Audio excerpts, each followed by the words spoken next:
नमस्कार मित्रांनो ई पीक पाणी कशी करायची आहे तर हे आपण आज या व्हिडिओमध्ये पाहणार आहोत। मी तुम्हाला संपूर्ण लाईव्ह प्रोसेस दाखवणार आहे। मी माझ्या शेतामध्ये आलेलो आहे तर ई पीक पाणी कशा पद्धतीने करायची आहे तर याची संपूर्ण डिटेल माहिती मी तुम्हाला लाईव्ह प्रोसेसमध्ये दाखवणार आहे। तर मित्रांनो सगळ्यात प्रथम आपल्याला ई पीक पाणी करायचे असेल तर आपल्या मोबाईलमध्ये जे ई पीक पाणीचं ॲप्लिकेशन आहे तर हे आपल्याला पहिलं अपडेट करायचं आहे आणि त्यानंतरच आपल्याला ई पीक पाणी ही करायची आहे। आता अपडेट करण्यासाठी आपल्याला काय करायचं आहे तर आपल्या मोबाईलच्या प्ले स्टोअरवरती यायचं आहे आणि इथं ई पीक पाणी असं नाव टाकायचं आहे। आता ई पीक पाणी असं नाव टाकल्यानंतर इथं आपल्यासमोर ई पीक पाणीचं जे ॲप्लिकेशन आहे तर हे ओपन होईल। तर इथं आपल्याला तिथं अपडेटचा ऑप्शन येईल तर इथं आपल्याला अपडेट म्हणायचं आहे। मी ऑलरेडी ते अपडेट केलेलं आहे म्हणून माझ्या इथं ओपनचा ऑप्शन येत आहे। तुम्हाला इथं अपडेटचा ऑप्शन येईल तर तुम्ही अपडेट करायचं आहे आणि अपडेट झाल्यानंतर ते आपल्याला ओपन करायचं आहे। ओपन केल्यानंतर तुमच्या समोर असा काही इंटरफेस येईल तर तुम्हाला एका बोटाने इथं साईडला लोटायचं आहे दोनदा।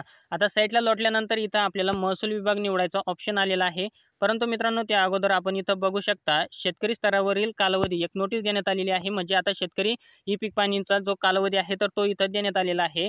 खरीप हंगामासाठी 1 ऑगस्ट ते 15 सप्टेंबर म्हणजे आता शेतकरी फक्त 1 ऑगस्ट ते 15 सप्टेंबर या कालावधीमध्ये ई पीक पाणी जे आहे तर ही करू शकतात। त्यानंतर ई पीक पाणी करता येणार नाही तर त्याच्यामुळं आपली 15 सप्टेंबरच्या आत आपल्याला ई पीक पाणी ही करून घ्यायची आहे। आणि त्यानंतर मित्रांनो इथं आता आपल्याला विभाग निवडायचा आहे। आता विभाग निवडायचा आपला जो विभाग असेल तर तो तुम्ही इथं निवडू शकता। विभाग निवडल्यानंतर इथं आपल्याला या बाणावरती क्लिक करायचं आहे। या बाणावरती क्लिक केल्यानंतर आता इथं आपल्यासमोर दोन ऑप्शन आलेले आहे, इतर आणि शेतकरी म्हणून लॉगिन करा। तर आपल्याला इतरचं काही घेणं देणं नाही, आपल्याला फक्त शेतकरी म्हणून लॉगिन करा या नावावरती क्लिक करायचं आहे। कारण इतरचा जे तलाठी, कृषी अधिकारी यांच्यासाठी तो ऑप्शन आहे। तर आपल्याला इथं शेतकरी म्हणून लॉगिन करा या नावावरती क्लिक करायचं आहे। आता इथं क्लिक केल्यानंतर आपल्याला इथं मोबाईल नंबर टाकायचा ऑप्शन आलेला आहे। तर इथं आपल्याला आपला मोबाईल नंबर टाकायचा आहे आणि पुढे जा या नावावरती क्लिक करायचं आहे। आता पुढे जा या नावावरती क्लिक केल्यानंतर इथं नवीन खातेदार नोंदणी करा। आपण जर आतापर्यंत म्हणजे अजूनपर्यंत कधी ई पीक पाणी केलेली नसेल, मागच्या वर्षी नसेल केली किंवा कधीच आपण ई पीक पाणी जर केलेली नसेल तर आपल्याला इथं नवीन खातेदार नोंदणी करा या नावावरती क्लिक करायचं आहे। आणि इथं आपल्याला विभाग, जिल्हा आणि तालुका, गाव निवडून इथं या बाणावरती क्लिक करायचं आहे। इथं आपली नोंदणी होईल। आणि जर मित्रांनो आपण जर या अगोदर केलेली असेल तर आपल्याला डायरेक्ट इथं खातेदाराचे नाव आलेले असतील तर आपल्याला इथं डायरेक्ट निवडायचा ऑप्शन आलेला आहे। तर आपल्याला इथं खातेदार निवडायचे आहे। आतापर्यंत आपण जेवढी काही ई पीक पाणी केलेली असेल तर तेवढी संपूर्ण खातेदाराची नावं इथं तुम्हाला दिसतील। तर तुम्हाला ज्या खात्याची ई पीक पाणी करायची आहे तर ते नाव तुम्हाला इथं निवडायचं आहे। आता त्यानंतर तुम्हाला इथं नाव निवडल्यानंतर इथं खाली संकेतांक नंबर टाकायचा आहे। आता तुम्ही संकेतांक नंबर जर विसरला असाल तर इथं खाली संकेतांक विसरलात या नावावरती क्लिक करायचं आहे। इथं क्लिक केल्यानंतर तुमच्या समोर जो संकेतांक नंबर आहे तर तो इथं दाखवला जाईल आणि त्यानंतर तुम्हाला इथं या बाणावरती क्लिक करायचं आहे। त्यानंतर मित्रांनो तुमच्या समोर भरपूर ऑप्शन ओपन होतील। तर इथं तुम्हाला 2 नंबरचा ऑप्शन देण्यात आलेला आहे, पीक माहिती नोंदवा। तर तुम्हाला या ऑप्शनवरती क्लिक करायचं आहे, या नावावरती क्लिक करायचं आहे। इथं क्लिक केल्यानंतर तुमच्या समोर फॉर्म ओपन होईल। तर तुम्हाला आता हा फॉर्म भरायचा आहे। तर मित्रांनो सगळ्यात वरती इथं खाते क्रमांक विचारलेला आहे। तर तुम्हाला इथं जो 8 प्रमाणे खाते क्रमांक असेल तर तो टाकायचा आहे। त्यानंतर इथं खाली गट नंबर टाकायचा आहे। त्यानंतर जमिनीचं एकूण क्षेत्र हे ऑटोमॅटिक येईल। तर इथं आता तुम्हाला हंगाम निवडायचा आहे। तुम्हाला ई पीक पाणी ही संपूर्ण वर्षासाठी करायची आहे का खरीपसाठी करायची आहे। जर तुमचा फळबाग असेल किंवा तुमचा ऊस असेल तर तुम्ही संपूर्ण वर्षी करू शकता। जर तुमची सोयाबीन, उडीद, मूग, तूर, कपाशी जे काही पीक असेल तर तुम्ही याच्यासाठी खरीप हा ऑप्शन निवडायचा आहे। त्यानंतर इथं आता खाली तुम्हाला पिकाचा वर्ग विचारलेला आहे। तुमचं पीक हे निर्बळ पिकामध्ये मोडतं का मिश्र पिकामध्ये मोडतं तर ते निवडायचं आहे। तुमचं जर एकच पीक असेल शेतामध्ये तर तुम्हाला इथं निर्बळ पिकाचा हा ऑप्शन निवडायचा आहे। त्यानंतर तुम्हाला इथं खाली निर्बळ पिकाचा प्रकार विचारलेला आहे। तर फळबाग आहे का पीक आहे तर ते निवडायचं आहे। त्याच्यानंतर इथं खाली पिकाची झाडाची नावे, तर आता इथं तुमचं जे पीक असेल तर ते तुम्हाला इथं निवडायचं आहे। सोयाबीन असेल तर सोयाबीन, मूग असेल जे काही तुमचं असेल तर ते तुम्ही इथं निवडू शकता। आणि आता त्यानंतर इथं तुम्हाला ई पीक पाणी जी करायची आहे, पीक नोंद जी लावायची आहे तर तुम्हाला पूर्ण क्षेत्राची लावायची आहे की तुमचं जेवढं पीक आहे तेवढंच लावायचं आहे तर ते तुम्हाला इथं ठरवायचं आहे। म्हणजे मित्रांनो आता जर तुमचं जर 40 गुंठे क्षेत्र असेल तर तुम्हाला इथं आणि तुम्हाला 20च गुंठे ई पीक पाणी करायचे असेल तर तुम्हाला इथं 0.20 म्हणजे हेक्टरमध्ये टाकायचं आहे, तुम्हाला 0.20 असं टाकायचं आहे। आणि जर तुम्हाला पूर्ण क्षेत्राची जर ई पीक पाणी करायची असेल तर तुम्हाला इथं डायरेक्ट पूर्ण क्षेत्र भरा या इथं एक ऑप्शन आहे। तर तुम्हाला त्यावरती क्लिक करायचं आहे। खाली तुमचं पूर्ण क्षेत्र ऑटोमॅटिक येईल। आणि त्यानंतर इथं जलसिंचनाचे साधने विचारलेलं आहे। आता तुमचं विहीर किंवा अजल सिंचन म्हणजे तुमचं कोरडवाहू जमीन आहेत का काय किंवा तलाव, बंधार, बोर जे काही असेल तुमचं ते तुम्हाला टाकायचं आहे. तुमचा जर बोर असेल तर तुम्ही इथं कालवा टाकू शकता आणि जर विहीर असेल तर तुम्ही विहीर टाकू शकता किंवा कोरडवाहू असेल तर कोरडवाहू टाकू शकता. त्यानंतर इथं सिंचन पद्धती विचारलेल्या आहे. आता इथं तुमचं ठिबक सिंचन आहे, तुषार सिंचन आहे, प्रवेश सिंचन किंवा अन्य जे काही तुमचं असेल तर ते तुम्हाला इथं निवडायचं आहे आणि त्याच्यानंतर तुम्हाला इथं खाली लागवडीचा दिनांक विचारलेला आहे. म्हणजे आता तुम्ही जी पेरणी केलीचा दिनांक तुम्हाला इथं टाकायचा आहे. तुम्ही ज्या तारखेला आपलं पीक पेरलेलं आहे तर ती तारीख तुम्हाला इथं टाकायची आहे.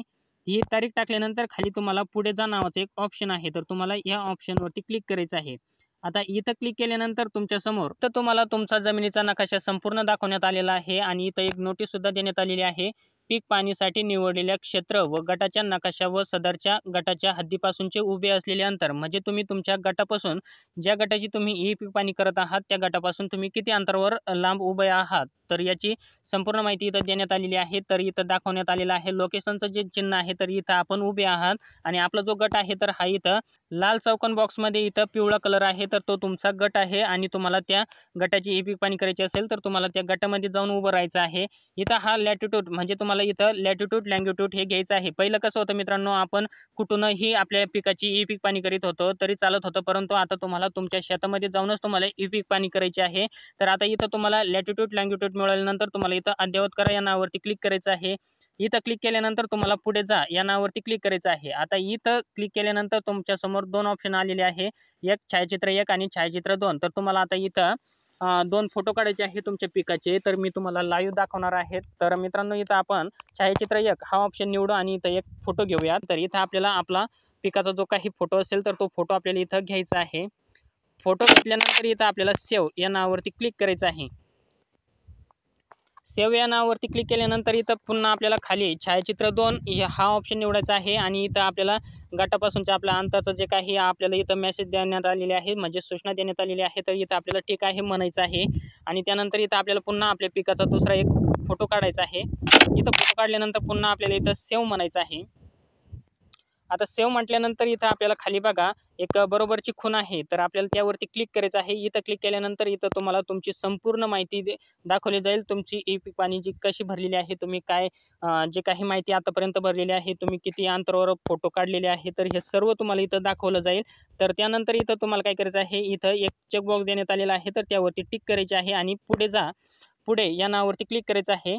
आता इथं क्लिक केल्यानंतर तुमचं जी ई पीक पाणी आहे तर ही झालेली आहे आणि पिकाची माहिती साठवली आणि अपलोड झाली आहे. तर आपल्याला इथं ठीक या नावावरती क्लिक करायचं आहे. इथं क्लिक केल्यानंतर आपल्याला इथं खाली होमचा एक ऑप्शन आले आहे मित्रांनो तर आपल्याला त्यावरती क्लिक करायचं आहे. पुन्हा या ऑप्शनवरती क्लिक करायचे आहे पीक माहिती नोंदवा. तर आता इथं क्लिक केल्यानंतर तुम्ही इथं पाहू शकता तुम्ही जी ई पीक पाणी केलेली आहे तर तिथं तुम्हाला बघायचे असेल आपण जी काही माहिती भरलेली असेल तर इथं पीक माहिती पहा या नावावरती क्लिक करायचं आहे.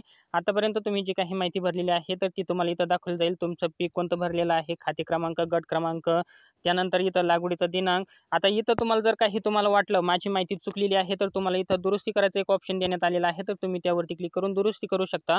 हा ऑप्शन फक्त तुम्हाला 24 ते 48 तासापर्यंतच राहतो. तर तोपर्यंतच तुम्हाला इथं दुरुस्ती करायची असेल तर करू शकता. जर काही प्रॉब्लेम नसेल तर तुम्हाला इथं होमचं बटन दाबून पुन्हा मागे यायचं आहे आणि इथं आपली माहिती ऑलरेडी अपलोड झालेली आहे. परंतु मित्रांनो जर काही कारणास्तव काही सर्व्हरच्या प्रॉब्लेममुळे जर आपली माहिती अपलोड झाली नाही तर इथं आपल्याला अपलोड या नावावरती क्लिक करायचं आहे. इथं क्लिक केल्यानंतर इथं आपल्याला दाखवलं जाईल आपली माहिती अपलोड झाली आहे आणि जर तुमची जर ऑलरेडीच अपलोड झालेली असेल तर तुम्हाला इथं कोणतीही ऑफलाईन माहिती आढळली नाही असा ऑप्शन येईल. आणि त्यानंतर मित्रांनो इथं खाली आपल्याला पीक माहिती मिळवा या नावावरती या ऑप्शनवरती क्लिक करायचं आहे. या ऑप्शनवरती क्लिक केल्यानंतर इथं आपल्याला एक पुन्हा मेसेज शो होईल माहिती प्राप्त झाली आहे आणि ठीक आहे आपल्याला या नावावरती क्लिक करायचं आहे. तर मित्रांनो तुमची आता ही ई पीक पाणी जी आहे तर ही झालेली आहे. परंतु तुम्हाला जर असं वाटत असेल मित्रांनो आपली ई पीक पाणी झाली का नाही ही कशा पद्धतीने पाहिजे आपली ई पीक पाणी ही अपूर्ण राहिली का काय तर तुम्हाला हे जर बघायचं असेल तुमच्या मनामध्ये डाऊट असेल तर तुम्हाला इथं एक शेवटचा ऑप्शन देण्यात आलेला आहे गावचे खातेदारांची पीक पाणी म्हणजे इथं तुम्हाला या ऑप्शनवरती क्लिक करायचं आहे. इथं तुम्हाला तुमच्या गावामधील जेवढे काही लाभार्थी असेल जेवढे काही शेतकरी असेल त्यांनी ई पीक पाणी कोणी ई पीक पाणी केलेले आहे किंवा कोण ई पीक पाणीपासून वंचित राहिलेलं आहे कोणी अजूनपर्यंत ई पीक पाणी केलेली नाही तर हे संपूर्ण माहिती तुम्हाला इथं दाखवली जाईल आणि तुमची सुद्धा ई पीक पाणी झालेली आहे का नाही हे तुम्ही इथं पाहू शकता. तर मित्रांनो तुम्हाला जर हा छोटासा व्हिडिओ आवडला असेल तर चॅनलला लाईक शेअर सबस्क्राईब नक्की करा. पुन्हा भेटूया अशाच एका नवीन माहितीसह नवीन व्हिडिओमध्ये. तोपर्यंत धन्यवाद मित्रांनो. जय हिंद जय महाराष्ट्र.